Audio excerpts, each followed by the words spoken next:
Hello, everyone. Nubkeks here. Welcome back to Nub Raids. And oh my god, look at that visual. It's insane. It's the Halloween fusion for 2025. I will say, Halloween fusions have pretty much historically been massive disappointments. I have to say, I feel like Raid have just knocked it out of the park here. Sanguine Maria. But yeah, she herself looking awesome. But oh my god, these like blood mirrors with blood tentacles coming out. Yeah, and she's got like the bloody yep. It is arguably is one of the coolest champions in the entire game visually so far. Let's take a quick look at what Raid has to say, and then we'll look at a full breakdown of her kit as always. And by the way, if you are new here, make sure to subscribe, like, comment, subscribe, share the video, I don't know, whatever. But yeah, do subscribe, especially because I think we're really close to 50,000 subs on the channel, which is actually yeah, it's a really cool milestone. And I promise not to ask again. Well, probably won't ask again. I will forget. Won't ask again, probably, until 100,000 subs. But yeah, 50k would be cool milestone. So let's go. Thursday, the 23rd of October. I think I actually predicted this bang on. This is a mixed fusion event. A mixed fusion is, in my opinion, the most difficult type of fusion. So in a mixed fusion, what you have to do is you have to collect epic fragments. You have to collect, it's probably just 4 copies of the same epic. Collect 400 fragments, fuse them from the fragments, level them up, and then fuse them up in a diffusion screen into your legendary. So you don't have to level up a bunch of rares, but it does mean that it just tends to be really, really intensive, and it makes it very hard to miss anything. So yeah, they tend to be very, very tough. She is an attack force legendary for the undead hordes. Let's see what they say about her. They say her curse was born in 3s. 3 cries for mercy, 3 drops of blood, 3 vows of vengeance. That's so cool. You'll see. I took a quick look at her kit because I was actually recording a video at YST when this dropped, and we were like, this champion's bizarre. You'll see. You'll see. Once radiant and adored, she was betrayed by her own reflection. Now, mirrors run red at her call, and every glimpse of her face comes with a price. I freaking this is probably the best. Big tick. I love these little bits of lore, and so they started putting these into all their different news announcements, and they're fantastic. Yeah, I actually met the guy who writes like all the lore for the game. Presumably he still does. That was earlier in the year, but yeah, again, I love the in-game lore. It's actually really good if you ever take a chance to look at it. But I love these. I love these. It's cool. So, Sanguine Maria's descent upon Teleria will stain the arena crimson, but the realm's fiercest beasts and monsters won't escape her wrath either. She'll stand by raiders in both PvE and PvP, aiding everyone brave enough to call out for her. The number 3 still haunts her even beyond death. Every 3rd hit lands with devastating power. She can extend enemy cooldowns by 3. She gains an extra turn when her number of buffs divides evenly by 3. There's no fleeing the curse she carries. With every cycle of 3, her power grows, and so does the whisper calling her back from the glass. This October, will you dare to say her name thrice? Like, oh my god, yes! But big ticks everywhere. It's so good. It's actually so good. Let's take a look at the kit. Oh man, 10 out of 10 lore. 3 out of 10 lore. 3. Ooh. But yeah, let's take a look. Here she is. Looks awesome. I'll move me over here. Crazy kit. I love it. Hematic blades. Attack again. Hema being like blood, whatever. Attacks one enemy 3 times. Each hit has a 33% chance of granting an extra turn. Cannot gain more than 1 extra turn. I guess this is to stop like Rotus and stuff like that. Extra turns piling on each other can go a bit crazy. Still, a 33% chance of extra turn is very good. And a triple hit A1 is pretty helpful for new players, definitely for things like Fire Knight, etc. She has a big single target damage dealer, so she can be very helpful for that for new players. Triple hits are also quite useful for Arena. And yeah, that chance for extra turn is pretty nasty. Her A2, Sanguine Fisher. Attacks 1 enemy. This is a 4 bucks to 3 turn cooldown. Gets 30% damage from books. Actually, all of her moves get 30% damage from books. I guess it's a 3. Likely means she's going to hit very hard. Not for certain, but typically when you get this much damage from books, it's usually a really good sign. Well, it's kind of like Trunda, whatever, but we'll see. Ignores 33% defense, ignores 99% defense, stone skin, and block damage buffs instead, if this skill is used on a turn number that is divisible by 3.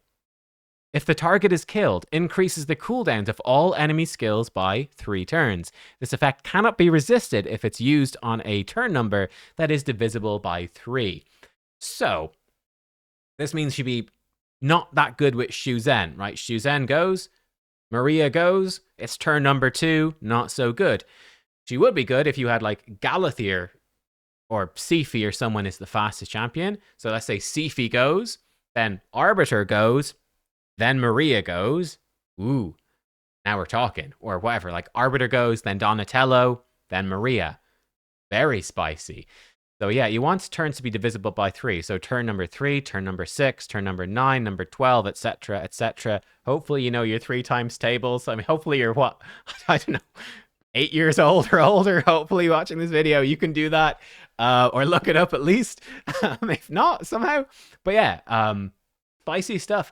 But my good, so, I mean, by default, a 3-turn, ignore 33% defense attack is probably pretty decent still. 33% ignore defense is very strong. Typically, the highest we see these days is usually 50%, because if you get, I mean, a Savage set and you get a Helm Smasher proc, 25 plus 25 plus 50, bam, you're ignoring 100%. 33 is very strong, though. Like, you combo this with Merciless set, 35% ignore defense, you're up to 68. You throw on Helm Smasher, you're almost there, which is insane. Give her Cruel as well, and you're even almost there. So it's already really good. Now, ignoring 99% defense, that's interesting. I mean, it's very unique.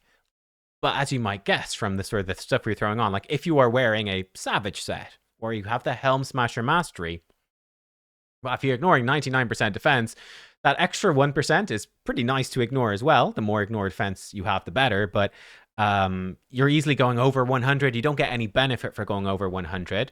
So it's pretty likely that the 99% is a bit more for fun than being actually useful. I guess not relying on Helm Smasher is nice because it doesn't happen every single time. But we'll see the rest of her kit. There's a decent chance that you're going to be running her in Merciless or Savage or Lethal or something like that. Anyway, yeah, we'll see. But it's fun. Ignoring stone skin and block damage is very nice. God, they're adding a lot of champions recently that ignore block damage. That's definitely common. These are two pretty common now buffs in Arena. They're very difficult to deal with. That's very strong. Very, very good. And then increasing all enemy skills by 3 turns. This is like a Lazarius thing, but stronger. I think he only locks them out for 2 turns, if I'm right.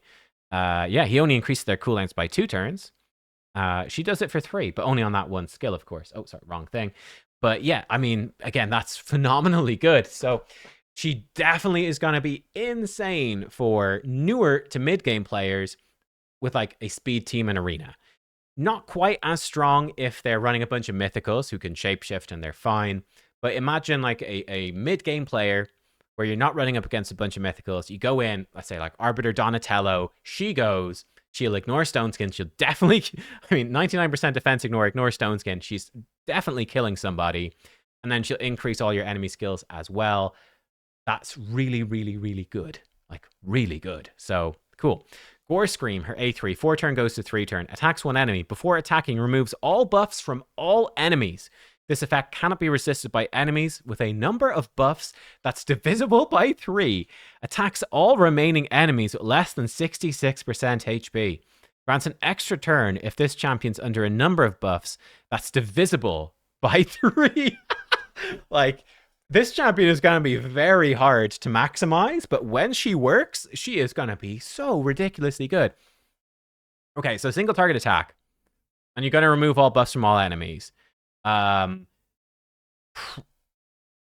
build her with accuracy to make it consistent. Likely you'll try to rely on this. It's going to be kind of random. I will say that enemies having 3 buffs is fairly common in Raid. That's pretty common. Having even 6 buffs in Arena is pretty common. I would say 9 is unusual. Enemies having 9 buffs, not going to happen very often. So you're really looking for enemies with 3 or 6 buffs. If they've got a different number, it's just not going to work, apart from 9, but that's unlikely to happen. So yeah, it's wacky. It's very hard to make that happen, but I mean, like, you've got champions like Sifi that are putting up 3 buffs. And like especially these days, when champions have things like intercept buffs and they might have lightning cage from a blessing as well. There's even more relics these days that are giving buffs as well. Having that number of buffs might happen a bit more often. It's certainly interesting. We'll have to see this in practice. It's probably very unreliable, but when this works, it's going to go crazy. Now, what you will have more control over is the extra turn, and that's where it gets very, very spicy. If she's under 3 buffs, you're good. So again, I do think Arbiter Donatello seems like such a good budget option. Arbiter, increased attack, turn meter boost. Oh, we were in the faction. Donatello, turn meter boost, continuous heal, and strengthen. Bam, 3 buffs. She goes in, removes all buffs from all enemies, gets an extra turn. That's pretty good, right? So yeah, I mean, there's definitely some interesting things you can set up with her to make the most of this. But yeah, that is potentially very good. The splash attack, I'm curious how hard this hits. It's not clear how hard that's going to hit. Does it hit as hard as the first attack? I don't know. And you obviously need enemies to be a bit lower on HP. That could potentially be extremely good. For example, in Hydra or other bosses like Spider, stuff like that, this is going to be a huge AoE attack that's actually pretty consistent and maybe will hit extremely hard. I don't know. So yeah, putting the active skills together, actually exceptionally good. Potentially a stupidly strong nuke that can ignore stone skin block damage, all defense, and increase enemy skills on her A2. Potentially a pretty consistent extra turn on her A3 with somewhat unreliable buff removal and potentially some massive splash damage. And then a high chance for extra turn on her A1. I mean, she's very good. Her passive, say her name. Each subsequent hit from this champion does 33% more damage, up to 99%, resets after the 99% damage bonus is applied. Wow. This is like Thor on steroids. Oh, damn, this is mad. Okay. I wonder how that's going to work. So will that mean that opening with her A2 maybe won't hit that hard if she's relying on this damage boost? I don't know. She'll cycle through this very quickly with her A1. Yeah, again, this is such a complicated champ in terms of actually playing her. Crazy. Each subsequent hit this champion receives deals 33% less damage, up to 99. Resets after the 99% damage reduction is applied. That is extremely good. That is extremely good. So yeah, she will take a lot less damage. So for example, Marius comes in. Let's say you have this champion Stone Skin. Uh-oh, we don't go first. Marius goes first in the enemy team. He tries to do his triple hit. Let's say he fails to remove Stone Skin on the first hit. He removes it on the second. He goes to hit her with the third hit. Ha, surprise, Marius. 99% damage reduction. You tickle me. Ha, now I come in and I kill you. So this is actually potentially very strong. That's a very ridiculously strong. Imagine Galathier had that. That's something Raid would do. Give this passive to Galathier as well. Imagine Galathier had that passive. It's actually bonkers. So that is very, very good. Whenever an enemy is revived, revives this champion with 33% HP and 66% turn meter. After being revived, places True Fear on all enemies for 2 turns, and it cannot be resisted or blocked. And then, of course, 33% attack in all battles. Yeah, I think Sanguine Maria looks really good. Now, here's the thing. Maybe in practice, it's like, oh, it's really hard to actually make any of this stuff line up. Like, for example, yeah, I don't know. Can you ensure every turn in Hydra that she's going to have buffs divisible by 3? Like, maybe. But you might need to aim for, like, 6 buffs and some buff extension, and then maybe you can make that happen. Might be a bit awkward. I don't know. Can you ensure that she's always taking a turn on turn 3 to get these extra effects? I don't know. So we'll have to actually try it in practice. She might be ridiculously unreliable. She might be like too unreliable, too awkward to use to be good. But I think when she works well, she's going to be insane. Like, yeah, you get this stuff to line up. This champion is going to be bonkers. Like, just bonkers. She's got 3 different passives. Each one is phenomenal. Massive damage boost going up per hit. Massive damage reduction, and then a free revive when an enemy revives. Like, come on, man. With actually fairly decent turn meter, and then AoE True Fear. She might get polymorphed, but, I mean, so be it. I mean, she was dead otherwise, so it's not too bad. Yeah, no, I think she's incredible. So, yeah. Sanguine Maria, to me, looks like probably the best Halloween fusion of all time. Obviously, we'll have to see her in action, how hard she actually hits. I'm feeling confident because I think she is so cool and this design is so unique. I do hope that Plarium will be like, we've got an awesome champion here. Let's definitely make her good. So I'm hopeful for that. And I'm also hopeful that they said that not only will she be good for PvP, but PvE as well. I mean, Plarium sometimes says champions will be good places and they're, maybe very early game champs and not that useful for most of you watching. But I'm hopeful that she could be kind of cool. I mean, of course, to be fair, if you're endgame, we're in such crazy power creep these days with like Titus teams and trended teams and whatever, that will she actually be useful? I don't know. But this could be like another Crocad style champion.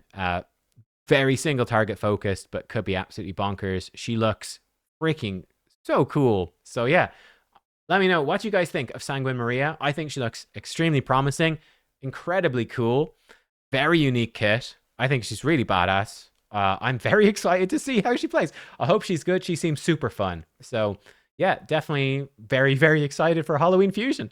We'll see. There you go, guys. That's all I've got today. Give me your thoughts on her down below. And yeah, looking forward to testing this one. I'll see you guys soon. Goodbye.